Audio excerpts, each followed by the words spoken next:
Powerlessly, he felt his own finger tightening on the trigger. There was the crackle of a staser blast. The President fell, and so did the Doctor, rolling over as he hit the floor of the TARDIS. He struggled to his feet and went to the console. The center column had stopped moving. He was back on Gallifrey. The approach of the TARDIS had been registered on one of the most advanced security scanning systems in the galaxy.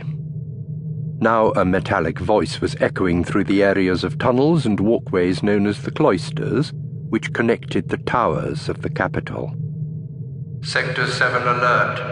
Unauthorized capsule entry imminent. Chancellery Guard stand to in Sector 7. It reflects great credit on the Guard that they responded promptly and efficiently to this call. There were very few emergencies on Gallifrey, least of all within the capital, that impressive complex of government buildings from which the Time Lord planet was administered. Usually the Guard's only function was to add colour and dignity to ceremonial occasions. Nevertheless, within minutes of the call they came pounding into the still empty cloisters, spreading out in an armed cordon. They waited, tensely. Keen, alert young soldiers, hand-picked from the oldest families on Gallifrey. Service in the Chancellery Guard was a keenly sought honour. A strange, wheezing, groaning sound shattered the silence, and a battered blue box appeared beneath one of the arches. Was this the dangerous intruder? Hands clutching their staser guns in unaccustomed excitement, they waited for orders. The Doctor studied the scanner, recognizing his surroundings immediately. Right in the capital itself. They're not going to like that. He adjusted the vision field to take in the cordon of armed guards. They looked dangerously keyed up, capable of shooting him the moment he popped his head out. Now I'm in trouble. What a welcome. Surrounded by big-booted soldiers the minute I get home. With impressive dignity, two officers made their way through the cordon and marched up to the TARDIS.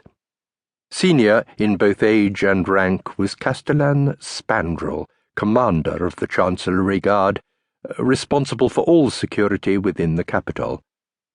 He was a man of medium height, unusually broad and muscular for a Time Lord, with a heavy, impassive face that disguised a keen intelligence.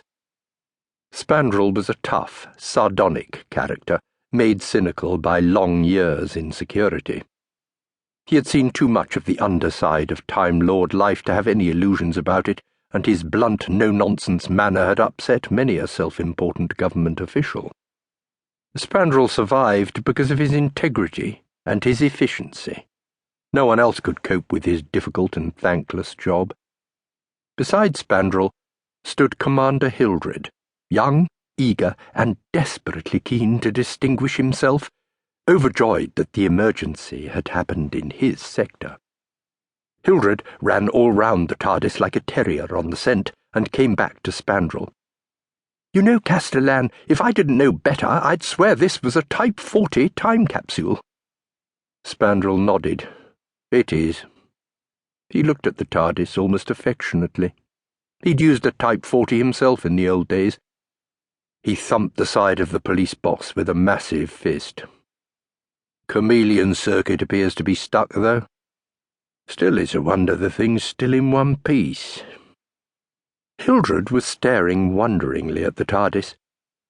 "But it's impossible, Commander. There are no more Type 40s in service. They're out of commission. Obsolete." The Doctor gave the TARDIS console a consoling pat. "Obsolete? Twaddle! Take no notice, old thing."